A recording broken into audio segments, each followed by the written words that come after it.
यहाँ पे साजिशें चल रही थी, जब यहाँ पर खुराफातें चल रही थी, दिल्ली में बैठे हुए लोग बदमाशियां कर रहे थे। उस समय भी जब दिल्ली में बैठे हुए पत्रकार और बड़े चैनलों वाले बातें करते थे बड़ी बड़ी कि ऐसा हो जाएगा, ऐसा हो जाएगा, ऐसा हो जाएगा, मैं उस वक्त भी कहता था कि नहीं, आप अभी राजस्थान को समझ नहीं पा रहे हैं। वहां की सादगी से हर नुमाइश हार जाती है। राजस्थान वालों, यहाँ की सादगी से हर नुमाइश हार जाती है।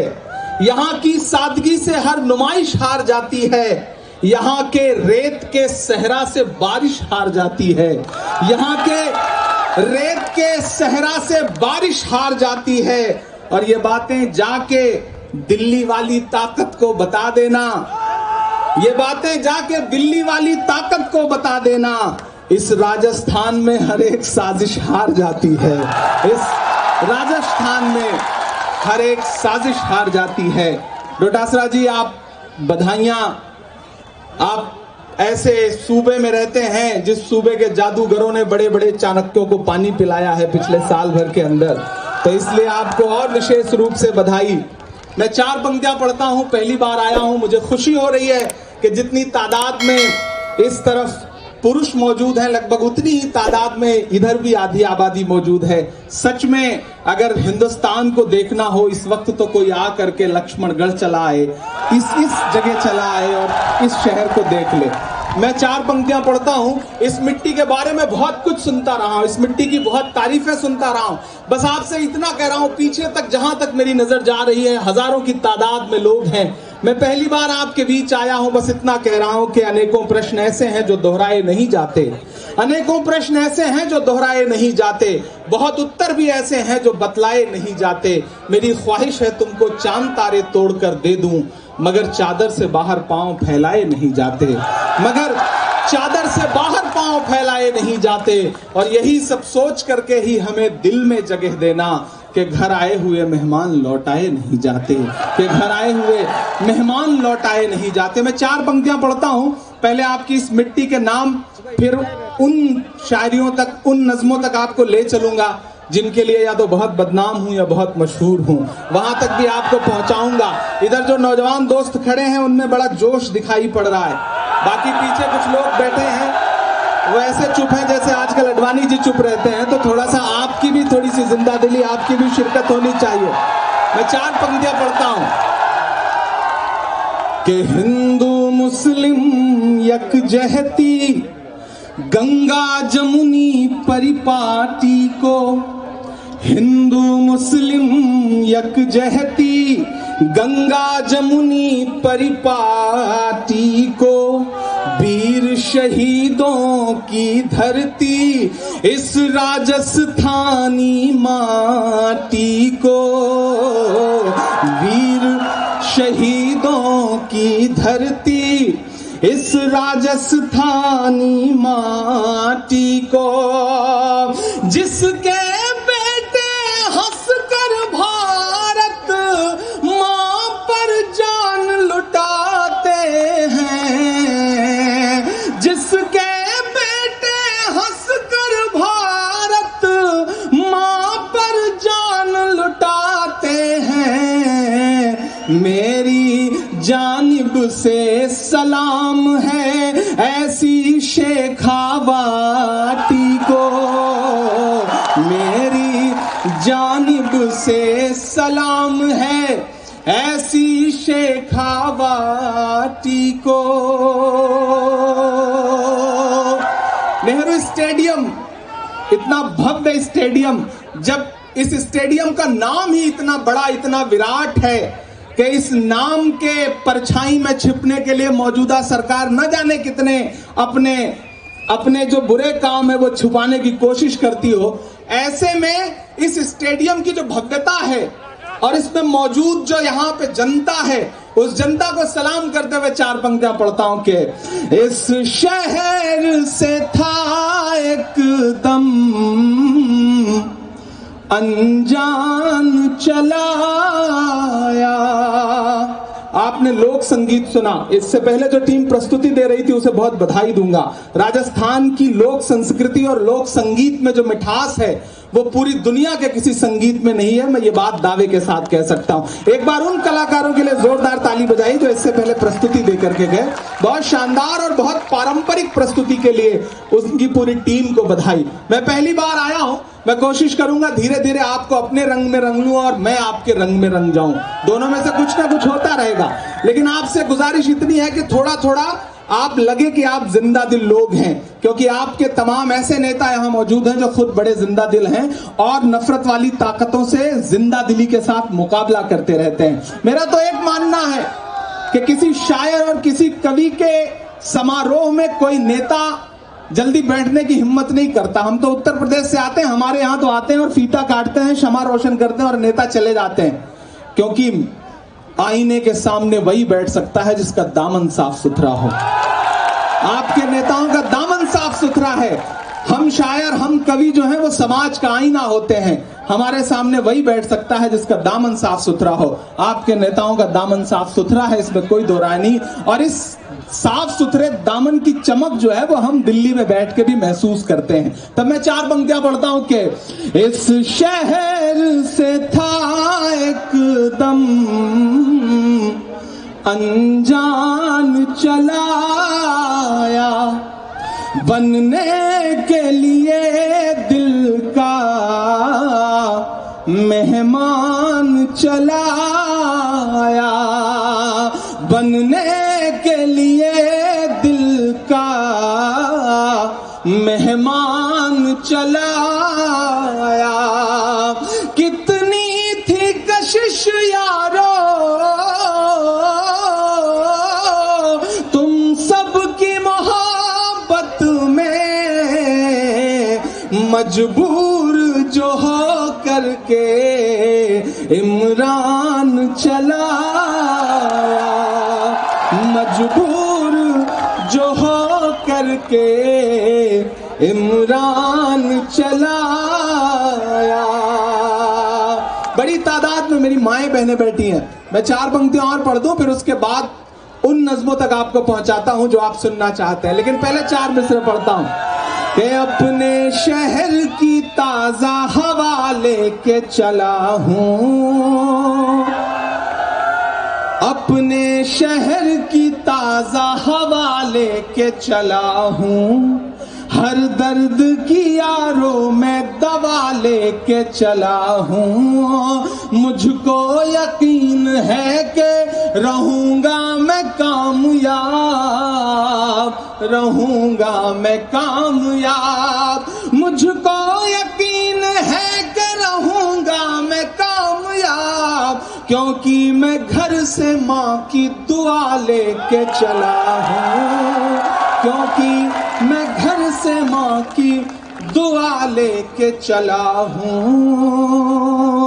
आपकी जो राजनीतिक चेतना है और आपके अंदर जो समाज और इस देश को समझने की सलाहियत है, उसके लिए भी आपकी मिट्टी को सलाम करता हूं। और 4 पंक्तियां पढ़ता हूं, थोड़ा थोड़ा आपको अपने रंग में रंगने की कोशिश कर रहा हूं। आजकल पूरे देश में 5 राज्यों में चुनाव है तो नए नए भाषण भी सुनने को मिल रहे हैं। ये दिन लाए जा रहे हैं, वो दिन लाए जा रहे हैं। मैं तो आजकल पूरे देश के मंचों पे जाके बस इतना कह रहा हूं कि मोहब्बत भाईचारे के दीवाने दिन ही लौटा दो, मोहब्बत भाईचारे के दीवाने दिन ही लौटा दो। वो सस्ती दाल सब्जी के सुहाने दिन ही लौटा दो, वो सस्ती दाल सब्जी के सुहाने दिन ही लौटा दो। ये अच्छे दिन तो अंबानी अडानी को मुबारक हो। अगली पंक्तियों पे आपका समर्थन चाहिए, यहां से वहां तक। ये अच्छे दिन तो अंबानी अडानी को मुबारक हो, हमें ऐसा करो साहिब पुराने दिन ही लौटा दो, हमें ऐसा करो साहिब पुराने दिन ही लौटा दो। मैं जिस सूबे से आता हूं, हम जब उत्तर प्रदेश से दिल्ली की सरहद में आते हैं तो आजकल गाजीपुर बॉर्डर क्रॉस करके नहीं आ सकते, क्योंकि हजारों की तादाद में किसान वहां बैठा है। हम जब पंजाब से आते हैं तो हम दिल्ली प्रवेश नहीं कर सकते, बड़ा घूम के जाना पड़ेगा, क्योंकि 300 जवानों की शहादतों के साथ किसान वहां पर धरने दे रहा है। मैं 4 मिसरे पढ़ता हूं, मैं कोई नाम नहीं लूंगा, बहुत समझदार लोग हैं, आप पहुंच जाएंगे जहां आपको पहुंचना है। कि चाय वाले बाबू को, देखिए बड़े समझदार लोग हैं। गोविंद जी, आपने इनकी नसों में इतनी सियासत भर दी है कि मैंने कोई नाम ले लिया, लेकिन ये समझ गए कि मैं दिल्ली वाले का नाम ले रहा हूं। ये बड़े समझदार लोग हैं। मैं आपको आपको सलाम करता हूं। ये आपकी परवरिश का नतीजा है इस पूरे जोन को, इस पूरे इलाके को। कि चाय वाले बाबू को चाय लेके डूबेगी। असम में खड़े हुए तो बोले नहीं आजकल असम की चाय खतरे में है, तो मैंने कहा नहीं साहब, असम की चाय तो खतरे में नहीं है, एक फर्जी चाय वाला भले खतरे में हो सकता है, असम की चाय को कोई खतरा नहीं है। वो अलग बात है कि 5 राज्यों के जो नतीजे आने जा रहे हैं वहां भी वही हाल होगा जो राजस्थान में पिछले दिनों हुआ है, बिल्कुल वहां भी वही परिणाम होने जा रहा है। चारों तरफ अब जनता जाग रही है, और उस जनता का एक प्रतिनिधि होने के नाते, जनता का एक नुमाइंदा होने के नाते, एक शायर होने के नाते मेरी जिम्मेदारी बनती है कि मैं आपकी आवाज बन के बोलूं, आपके गुस्से को शब्द दूं। तब मैं पढ़ता हूं कि चाय वाले बाबू को चाय लेके डूबेगी, या तो उनको नफरत की राय लेके डूबेगी।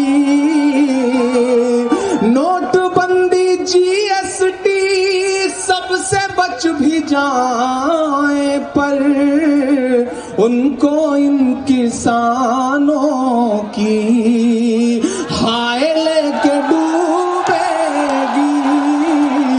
उनको इन किसानों की। बहुत अच्छा सुन रहे हैं आप, बहुत धन्यवाद देता हूं आपको। महान बादशाह सिकंदर ने यूनान फतेह किया गोविंद जी। जब यूनान फतेह किया तो यूनान की सड़कों पर जश्न मनाने के लिए अपने घोड़े पर निकला। मुझे एक प्रेम पत्र देके गए हैं सरपंच साहब, कुछ नाम है गोविंद जी के अलावा भी जो हमारे अतिथि बैठे हैं। मैं चूंकि पहली बार आया हूं तो सबसे परिचित नहीं रहा हूं। पूर्व कैबिनेट मंत्री खंडेला विधायक महादेव सिंह जी खंडेला, पूर्व चिकित्सा मंत्री वन्नवलगढ़ के विधायक डॉक्टर राजकुमार जी, हाजी मुस्तफा साहब, प्रधान श्री मदन लाल जी, पीसीसी सदस्य श्री बनवारी जी, और पूरा पर्यटन विभाग जो ट्विटर पे बड़ा एक्टिव रहता है। मैंने देखा पर्यटन विभाग को, चूंकि आपके अंडर में आता है गोविंद जी, तो मैं फॉलो करता रहता हूँ ट्विटर पे, तो मैंने देखा है बड़ा एक्टिव रहता है। तो उस पूरे विभाग की मेहनत को भी सलाम करता हूँ, और इस नगर पालिका मंडल के जो सारे लोग हैं उन सबको भी सलाम करता हूँ। मैंने कहा ना, महान बादशाह सिकंदर ने यूनान फतेह किया। यूनान फतेह करने के बाद वो यूनान की सड़कों पर जीत का जश्न मनाने के लिए निकला। जब वो जश्न मनाने के लिए निकला तो उसने देखा कि पूरा शहर जश्न मना रहा है, लेकिन उसकी दूर नजर एक सड़क पर पड़ी एक फकीर पर जो कंबल ओढ़ के सो रहा था। सिकंदर को गुस्सा आया, वो अपने घोड़े से उतरा और उतर करके उस फकीर के पास गया और उसने जोर से उस फकीर को, सोते हुए फकीर को लात मारी और उससे कहा कि क्यों रे फकीर, पूरा शहर जश्न मना रहा है, मैंने शहर फतेह कर लिया, जीत लिया, और तू सो रहा है। तो फकीर की बात पे आपकी तालियां उठे। फकीर ने उसकी तरफ, सिकंदर की तरफ उनींदी आंखों से देखा और देख करके कहा कि शहर फतेह करना बादशाह का काम है, लेकिन लात मारना तो गधे का काम है। खुदा की कायनात में क्या इंसानों की इतनी कमी हो गई है जो उसने बादशाहत एक गधे के हाथ में सौंप दी है?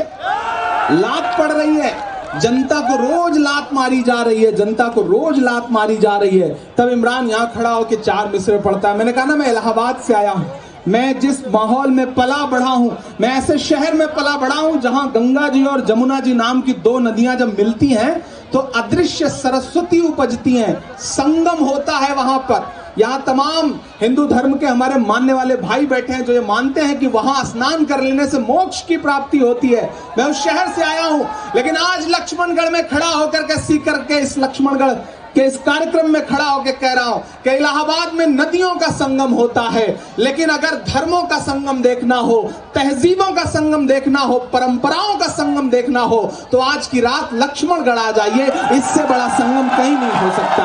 आपकी मिट्टी को सलाम करता हूं। और मैंने कहा ना, शुरू में ही आपसे कहा कि जिसकी नुमाइंदगी गोविंद करते हो और उनके साथ उनके कंधे से कंधा मिला करके मुस्तफा खड़े हों, ऐसे माहौल में कुछ और पनप सकता है, लेकिन नफरत नहीं पनप सकती। तब इमरान 4 मिसरे पढ़ता है कि चाक है जिगर फिर भी आए हैं रफू करके, चाक है जिगर फिर भी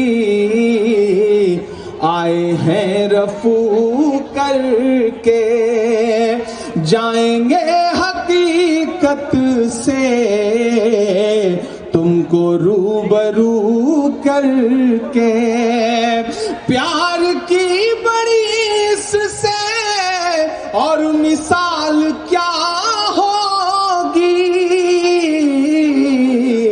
हम नमाज पढ़ते हैं गंगा में वजू करके, हम नमाज पढ़ते हैं गंगा में वजू करके। बहुत धन्यवाद, आप बहुत अच्छा सुन रहे हैं, बहुत अच्छे मूड में हैं। मैं एक नज्म सुनाता हूं। मैंने आपसे फिर कहा कि मैं कोई नाम नहीं लूंगा, लेकिन आप समझदार लोग हैं, आप समझते जाएंगे। मैं राजनीतिक टिप्पणियां करने के लिए जाना जाता हूं। अपनी नज्मों के जरिए मैं कोशिश करता हूं कि राजनीति पर कटाक्ष किया जाए और जिन चीजों से जनता को परेशानी हो रही है उन चीजों पे बात की जाए। तब मैं एक नज्म पढ़ता हूं, आप सुनने के मूड में हैं? कहां सोया है चौकीदार। आपका जोश मुझे नजर आना चाहिए। इधर लेफ्ट में जो लोग बैठे हैं ये बिल्कुल ऐसे चुप हो गए हैं जैसे आजकल लेफ्टिस्ट चुप रहते हैं, वामपंथी चुप रहते हैं। थोड़ा सा आप सबके भी, आप लोग कुर्सियों पे बैठे हैं तो ऐसा लगे कि आज मंत्री जी ने आपको ताली वाली बजाने से, उत्सव का आनंद लेने से रोका थोड़ी हुआ है। कोई प्रोटोकॉल आज की रात आप पे लागू नहीं हो रहा है, इसलिए आप वैसे भी कोविड के सारे प्रोटोकॉल इस कार्यक्रम में फॉलो किए जा रहे हैं। इसके लिए भी विशेष रूप से बधाई देता हूं आदरणीय मंत्री जी को और उनके इस पूरी टीम को। मैं नज्म सुनाता हूं कि कहां सोया है चौकीदार, कहां सोया है चौकीदार, कहां सोया है चौकीदार, कहां सोया है चौकीदार। पेट्रोल ने सेंचुरी मार ली, पेट्रोल ने सेंचुरी मार ली, गैस 800 पार। कहां सोया है चौकीदार, कहां सोया है चौकीदार, सोया है चौकीदार, कहां सोया है चौकीदार। कि चाय बेचने वाला पूरा भारत बेच रहा है। एक एक संस्थाओं का नंबर, जिसे 1947 से डॉक्टर पंडित जवाहरलाल नेहरू जी ने अपने खून पसीने से सींच करके, फिरंगियों से खींच करके जिस हिंदुस्तान को, जिस लोकतंत्र को मजबूत किया, देश में संस्थाएं बनाई, उस संस्थानों के क्या हाल हो रहे हैं। मैं सलाम करूंगा राजस्थान सरकार को, जो थोड़ा बहुत दिल्ली की सरकार से लड़ते हुए यहां आम आवाम को राहत भी दे रही है, पेट्रोल और डीजल पर भी राहत दे रही है वैट हटा करके। मैं चाहता हूं कि राजस्थान सरकार के लिए एक जोरदार ताली बजाएं, क्योंकि वो आपको दिल्ली से हट करके भी राहत दे रहे हैं। कि कहां सोया है चौकीदार, कहां सोया है चौकीदार। पेट्रोल ने सेंचुरी मार ली, गैस 800 पार। कहां सोया है चौकीदार, कहां सोया है चौकीदार। कि चाय बेचने वाला पूरा भारत बेच रहा है, इसी काम में हासिल उसे महारत बेच रहा है। एक दिन पार्लियामेंट में खड़े होकर जोर से बोले, बताइए कांग्रेस ने 70 साल में क्या बनाया, क्या बनाया, क्या बनाया। तो पीछे से किसी सांसद ने कहा, भैया बताना मत, वरना जो बचा है वो भी बिक जाएगा, इसलिए आप मत बताना कि क्या बनाया। कहाँ सोया है चौकीदार, कहाँ सोया है चौकीदार। पेट्रोल ने सेंचुरी मार ली, गैस 800 पार, कहाँ सोया है चौकीदार, कहाँ सोया है चौकीदार। कविता जब नारा बन जाती है तो उस कविता की अहमियत बढ़ जाती है। मैं जानता हूं कल से आपकी जबान पर यह होगा कि कहाँ सोया है चौकीदार। जब आप पेट्रोल पंप के सामने से गुजरेंगे तो आप ये सोचेंगे कि कहाँ सोया है चौकीदार। जब आप माए हमारी जब गैस सिलेंडर भरवाने के लिए जाएंगी तो सोचेंगी। तब इमरान ये मिसरे पढ़ता है कि चाय बेचने वाला पूरा भारत बेच रहा है, इसी काम में हासिल उसे महारत बेच रहा है। रेल बिक गई, तेल बिक गया, बिका हवाई अड्डा। नाम नहीं लेता लेकिन एक नाम बड़ा प्यारा है तो लेने का मन कर रहा है, ले रहा हूं कि रेल बिक गई, तेल बिक गया, बिका हवाई अड्डा। सब कुछ बिकता देख के खुश हैं अपने जेपी नड्डा। सब कुछ बिकता देख के खुश हैं अपने जेपी नड्डा। महंगाई ने मचा रखा है भीषण हाहाकार, कहाँ सोया है चौकीदार, कहाँ सोया है चौकीदार। लोगों को ये लगता था कि नहीं ये सिर्फ हिंदू मुसलमान आपस में लड़ा देंगे, लेकिन इस बीच वो जो खेल खेल रहे हैं वो ज्यादा खतरनाक है। उस खेल तक आपको जागरूक करने के लिए मिसरे पढ़ता हूं कि हिंदू के भी दुश्मन हैं ये मुसलमान के दुश्मन, रोजी रोटी छीनने वाले नौजवान के दुश्मन, रोजी रोटी छीनने वाले नौजवान के दुश्मन। इनको भारत का किसान खालिस्तानी लगता है। अगली पंक्तियां पहुंचाना दिल्ली तक। इनको भारत का किसान खालिस्तानी लगता है, जो किसान का दुश्मन है वो हिंदुस्तान का दुश्मन। जो किसान का दुश्मन है वो हिंदुस्तान का दुश्मन। आम आदमी नहीं है अंबानी की है सरकार, कहाँ सोया है चौकीदार, कहाँ सोया है चौकीदार। पेट्रोल ने सेंचुरी मार ली, गैस 800 पार, कहाँ सोया है चौकीदार, कहाँ सोया है चौकीदार। जब जनता नकार दे, पहले तो लोकतंत्र को कुचलो, जमहूरियत को कुचलो। अगर हार जाओ, जनता नकार दे, जैसे राजस्थान में जनता ने नकार दिया, तो फिर साजिशें करो, तोड़ो लोगों को, जबरदस्ती ईडी भेज दो, आईडी भेज दो, जो कुछ सब कुछ है सब कुछ लगा दो, सारी संस्थाएं लगा दो, डराओ। लेकिन मैं जानता हूं कि कांग्रेस का मतलब देश है और देश कभी डर नहीं सकता, कांग्रेस कभी डर नहीं सकती। तो मैं एक नज़्म सुनाता हूं आपको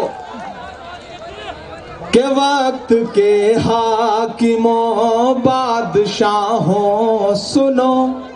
तैयार रहना, एक बड़ी जिंदा दिली वाली नज़्म पढ़ता हूं। लोग मुझसे कहते हैं इमरान साहब आप शायर हैं, मोहब्बतों की बात किया करिए, लबो रुखसार की बात किया करिए, सियासत पर टिप्पणी मत किया करिए, परेशान हो जाएंगे। तब मैं लोगों से कहता हूं कि मोहब्बत कौन करता है, सियासत कौन करता है, मुझे मालूम है मेरी हिफाजत कौन करता है, मुझे मालूम है मेरी हिफाजत कौन करता है। और हम ही ने लाज रखी है बुजुर्गों की यहाँ, वरना सभी टुकड़ों पे पलते हैं, बगावत कौन करता है। मैं हिम्मत कर रहा हूं और आपका समर्थन मांगता हूं कि वक्त के हाकिमों बादशाहों सुनो, जुल्म की फौज के सरबराहों सुनो, कातिलों के सभी खैर खाहों सुनो, ऐ सियासत के मगरूर शाहों सुनो। शेखावाटी वालों, आप उस मिट्टी के लोग हैं जहां का एक बेटा जरूर सरहद की हिफाजत के लिए हिंदुस्तान की सरहद पे खड़ा है। मैं ऐसी मिट्टी को सलाम करता हूं। जब ऐसी मिट्टी के लोगों को भी डराने की सियासी साजिशें होती हैं तब इमरान अलल ऐलान ये मिसरे पढ़ता है राजस्थान की इस पावन सरजमीन से कि वक्त के हाकिमों बादशाहों सुनो, जुल्म की फौज के सरबराहों सुनो, कातिलों के सभी खैर खाहों सुनो, ऐ सियासत के मगरूर शाहों सुनो, मत समझना, राजस्थान बोल रहा है इन पंक्तियों में कि मत समझना डराने से डर जाएंगे, मत समझना डराने से डर जाएंगे, अब के सारी हदों से गुजर जाएंगे, मत समझना डराने से डर जाएंगे, अब के सारी हदों से गुजर जाएंगे, मौत के नाम का खौफ देता है क्यों, मौत के नाम का खौफ देता है क्यों, मौत जिस रोज आएगी मर जाएंगे, मत समझना। एक बंद पढ़ता हूं, ये चारों तरफ जो झंडे लहरा रहे हैं इन्हीं रंगों से मिल करके भारत बनता है, हिंदुस्तान बनता है, और ऐसे लोग हिंदुस्तान को एक अलग दिशा में ले जाना चाहते हैं जिनका योगदान आप सबको पता है। हम यहाँ पे जो सरजमीन पे जो लोग बैठे हैं उनकी तरफ से एक मिसरे पढ़ता हूं कि हमने ज़मज़म दिया आबे गंगा दिया, हमने ज़मज़म दिया आबे गंगा दिया, तुमने भारत को दंगा ही दंगा दिया, तुमने एक रंग के ख्वाब देखे मगर, पूरे राजस्थान की तरफ से ये पंक्तियां जाएं दिल्ली तक कि तुमने एक रंग के ख्वाब देखे मगर, हमने हिंदुस्तान को तिरंगा दिया, ये तिरंगा बदन पर लपेटे हुए, ये तिरंगा बदन पर लपेटे हुए, एक दिन इस जमीन में उतर जाएंगे, मत समझना डराने से डर जाएंगे, अब के सारी हदों से गुजर जाएंगे। बहुत शुक्रिया, बहुत धन्यवाद, आप बहुत अच्छा सुन रहे हैं। मैं आपको आपके रंग की चीजें सुनाने की कोशिश करता हूं, लेकिन ये मेरा फर्ज था जिसे मैं पूरा कर रहा था।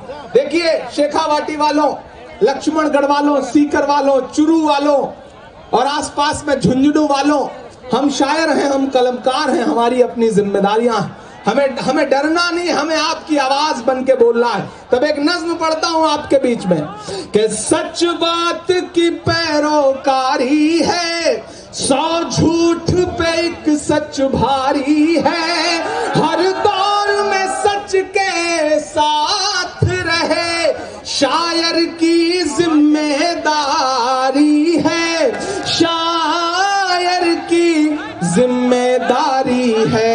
मैं आग से लड़ने निकला हूँ, अंगारों से क्या डरना, क्या डरना, मैं शायर हूँ, एक शायर को सरकारों से क्या डरना, क्या डरना। झूठों का नारा हारेगा, झूठों का नारा हारेगा, इंसाफ का मारा हारेगा, आमीन कहो, आमीन कहो, नमरूद दोबारा हारेगा, नमरूद दोबारा हारेगा। और गोविंद जी, साजिशें होंगी, सारी तिकड़में लगाई जाएंगी, लेकिन जब जंग पे निकले हो तो फिर जब जंग पे निकले हो तो फिर तलवारों से क्या डरना, क्या डरना। मैं शायर हूँ एक शायर को सरकारों से क्या डरना, क्या डरना। जो साथी इस स्टेडियम में मौजूद हैं, मैं उन्हें एक बहुत छोटी सी बात कह करके एक नज्म सुनाता हूं किसानों पर। मेरे भाई, एक बार जंगल में आग लगी थी, जंगल के सारे जानवर जंगल छोड़ के भाग रहे थे। एक नन्ही सी गौरैया अपने जलते हुए आशियाने को देख रही थी। एकाएक उसके अंदर पता नहीं कहां से हिम्मत आई गोविंद भाई, वो उड़ करके पड़ोस के जंगल के तालाब पे गई और अपनी चोंच में 2 बूंद पानी भर करके लेके आई और दहकती हुई आग के ऊपर 2 बूंद चोंच का छोड़ दिया पानी। फिर पलट के गई, फिर पानी लेकर के आई, फिर गौरैया गई और चोंच में पानी भर के लाई और दहकती आग के ऊपर छोड़ दिया। ये करते करते जब वो बहुत थक गई तो पड़ोस के जंगल की डाल पर बैठ के सुस्ताने लगी। तो वहां बैठे अजगर ने गौरैया से कहा, क्यों री गौरैया, तुझे क्या लगता है तेरे 2 बूंद पानी से जंगल की इतनी बड़ी आग बुझ जाएगी? तो गौरैया के जवाब पर आपका समर्थन मिले। गौरैया का जवाब हम जैसे तमाम कलाकारों का जवाब है। गौरैया ने अजगर से कहा कि मुझे यह बात पता है कि मेरे 2 बूंद पानी से शायद जंगल की इतनी बड़ी आग न बुझे, लेकिन मुझे उससे भी बड़ी बात यह पता है कि आने वाले दिनों में जब जंगल का इतिहास लिखा जाएगा तो मेरा नाम आग लगाने वालों में नहीं बल्कि आग बुझाने वालों में लिखा जाएगा। मैं उस कोशिश के लिए आपके बीच खड़ा हूं। मैं जानता हूं कि बहुत आसान है सत्ता के लिए कविताएं सुना करके सत्ता से बड़े बड़े इनाम ले लेना, लेकिन बहुत मुश्किल है कि आम आवाम की आवाज बन के बोलना। मैं एक नज्म पढ़ता हूं उन तमाम किसानों के नाम जो सरहदों पर बैठे हैं और 300 से ज्यादा शहादतें दे चुके हैं। यहाँ शहादतों का इलाका है, ये वो इलाका है जहां के तमाम बेटे देश की हिफाजत के लिए शहीद होते हैं। लेकिन सरहद पर जो किसान बैठा है वो भी शहादत दे रहा है और वो भी इसी मिट्टी के लिए शहादत दे रहा है। मैं चाहता हूं कि एक बार हाथ उठा करके देश के किसानों के समर्थन में आपकी तालियां बजनी चाहिए जो लगातार अपने हुकूक के लिए लड़ रहे हैं। कि कीमत तो बहुत बढ़ गई शहरों में धान की। देखिए, आपने इससे पहले संगीत के कार्यक्रम सुने हैं। मैं कोशिश कर रहा हूं कि मैं शब्दों से आपको जीत सकूं, आपके मन को जीत सकूं। आपको ध्यान देना पड़ेगा, कानों से नहीं बल्कि मुझे दिल से भी सुनना पड़ेगा, तब शायद आपके जहन तक, आपके दिल तक मेरे शब्द पहुंचेंगे। कीमत तो बहुत बढ़ गई शहरों में धान की, लेकिन विदा न हो सकी बेटी किसान की। मौका मिला तो लोगों ने कुर्सी के वास्ते तस्वीर ही बिगाड़ दी हिंदुस्तान की। मैं यहाँ पे खड़ा होकर एक नज्म पढ़ता हूं। मैं देख के आया हूं, मेरी आंखें देख के आई हैं कि जब किसान चल रहा था अपना हक मांगने के लिए तो पानी की बौछारें थी, ऐसी ऐसी कीलें लगाई गई हैं गोविंद भाई, हमने देखा है अपनी आंखों से कि वो कीलें और वो तारबंदी देख के हम सोच रहे थे कि ये गाजीपुर यूपी और दिल्ली का बॉर्डर है या फिर राजस्थान और पाकिस्तान का बॉर्डर है। मैं सोच के हैरत में था कि हमारी सरकारें इतनी बेहिस कैसे हो सकती हैं। मैं यहाँ खड़ा होकर के आंख से आंख मिला करके सच्चाई बोलने की हिम्मत करता हूं और आपका साथ मांगता हूं कि झूठे वतन परस्तों से और सत्ता के मक्कारों से, सत्ता के मक्कारों से, पूंजीपतियों के साथी, चोरों के रिश्तेदारों से, चोरों के रिश्तेदारों से, जाओ ये संदेशा कह दो दिल्ली के दरबारों से। अब आपकी तालियां उठेंगी अगले मिसरे पे कि जाओ ये संदेशा कह दो दिल्ली के दरबारों से, हम किसान अब नहीं रुकेंगे पानी की बौछारों से, अपना हक हम छीन के लेंगे दिल्ली के दरबारों से, दिल्ली के दरबारों से। पहला बंद पढ़ता हूं साहब कि पीली पीली गेहूं चावल दाल बाजरा, पीली पीली सरसों से, गेहूं चावल दाल बाजरा, पीली पीली सरसों से, अपना तो गहरा नाता है जाने कितने बरसों से, सूखे से भी लड़ते हैं और बारिश से भी लड़ते हैं, हम किसान तो सर बारिश से भी लड़ते हैं। अब ये पाँव नहीं ठहरेंगे तेरे नुकीले तारों से। अपना हक हम छीन के लेंगे दिल्ली के दरबारों से। जाओ ये संदेशा कह दो अंबानी के यारों से, अंबानी के यारों से। और आखिरी पंक्तियां पढ़ता हूं इस नज़्म के साथ। बहुत शानदार आप सुन रहे हैं, बहुत अच्छा सुन रहे हैं। इधर जो लोग बैठे हैं उन सबकी, और ये जो नौजवान खड़ा है इसके अंदर जो जज्बा है, यही आने वाले भारत का भविष्य है और इसकी ऊर्जा ही इस देश को आगे लेकर के जाएगी। आपके नाम ये आखिरी पंक्तियां करता हूं, बहुत अच्छा सुने। इधर जो साथी खड़े हैं उनकी भी शिरकत चाहता हूं। यहाँ जो माए बहनें अब तक मौजूद हैं उनकी मौजूदगी को भी सलाम करता हूं कि अपना हक हम छीन के लेंगे दिल्ली के दरबारों से, दिल्ली के दरबारों से। हम बंजर पर पैर जमा कर हरियाली ले आते हैं, अपनी किस्मत से लड़ते हैं खुशहाली ले आते हैं। हम तुझसे दुखड़ा रोते हैं जब फूटी तकदीरों का, तब तू रौब दिखाता है बंदूकों का जंजीरों का।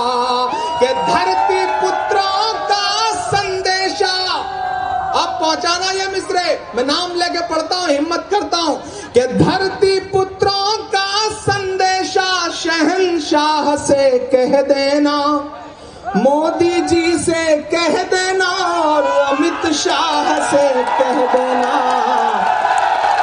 कि सरकारें हमसे होती हैं ना कि हम सरकारों से। अपना हक हम छीन के लेंगे दिल्ली के दरबारों से।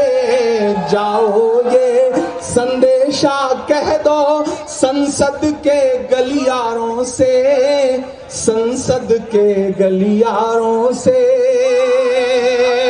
बहुत शुक्रिया। इधर जो बीच में भटकती हुई आत्माएं हैं उनसे भी मेरा अनुरोध है कि कोई अच्छा सा पड़ोस देख करके बैठ जाएं। और जो पुरुषों के ही बीच में बैठना है तो फिर पड़ोस क्या देखना, कहीं भी आप बैठ जाएं, लेकिन बैठ जाएं, क्योंकि आपको ऊपर वाले ने खड़े रहने के लिए पैर दिया है तो बैठने के लिए भी कुछ दिया है, उसका भी इस्तेमाल करें और बैठ जाएं। मैं एक नज़्म सुनाता हूं। मैं जब आ रहा था तो रास्ते में वैसे मुस्तफा भाई कह रहे थे, इमरान भाई ये बहुत बड़ी सरजमीन है, ये ऐसी सरजमीन है जो गंगा जमुनी तहजीब हिंदू मुस्लिम एकता के लिए पूरी दुनिया में जानी जाती है। मैंने कहा इससे अच्छा खूबसूरत माहौल क्या हो सकता है। मैं उत्तर प्रदेश से आता हूं, वो उत्तर प्रदेश जहां रामपुर है और मैं लक्ष्मणगढ़ में आया हूं, तो ये भाइयों के मिलन जैसा भी है। एक तरफ रामपुर है और यहाँ लक्ष्मणगढ़ है।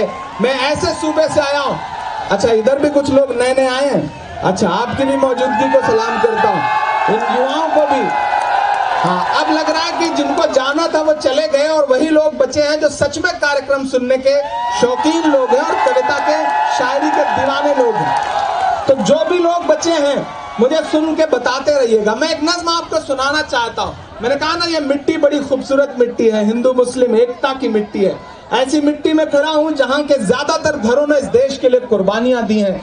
यहां से कायम खानी एक घराना आता है, एक कबीला आता है जिसके हजारों जवान लगातार सरहदों पर जंग लड़ते रहते हैं, दुश्मन देश के छक्के छुड़ाते रहते हैं। मैं यहां खड़ा होकर के एक नज्म सुनाता हूं। मैंने कहा ना ये लहराते हुए झंडे हैं। मेरा नाम इमरान है, पड़ोसी मुल्क में भी एक इमरान है, लेकिन मैं भारत का इमरान हूं।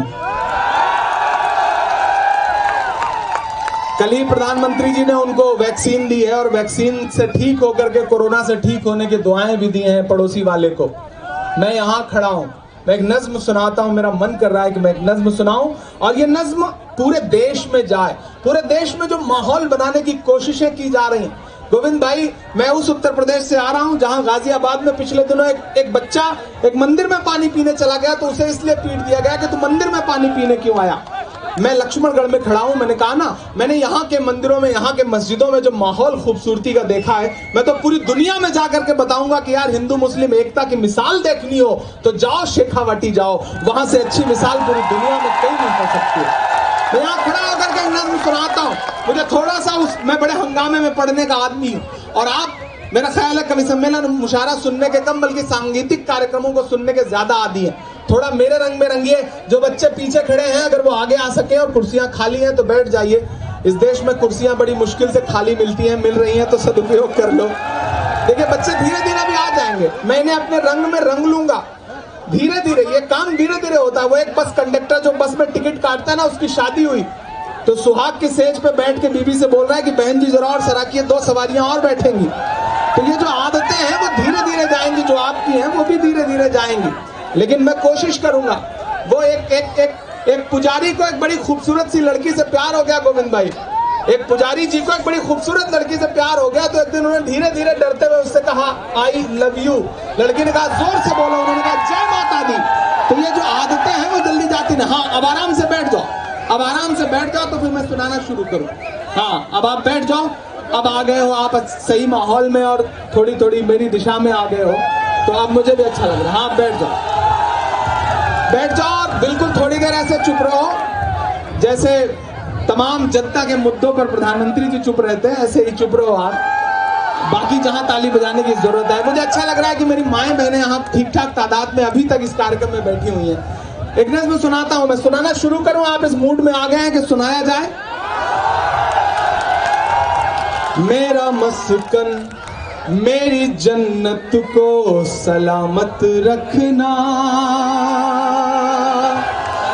इमरान खड़ा है, भारत का इमरान खड़ा है, गोविंद जी सामने बैठे हैं, शेखावाटी में खड़ा है और एक दुआ कर रहा है। जो ये कहते हैं कि हिंदू मुस्लिम नफरतें सियासतें, उन सब के नाम इमरान एक नज्म पढ़ रहा है कि मेरा मस्कन मेरी जन्नत को सलामत रखना, मेरे मौला मेरे भारत को सलामत रखना। इतनी कमजोर ताली से काम नहीं चलेगा। शेखावटी की मिट्टी से उठा इंकलाब नजर आना चाहिए।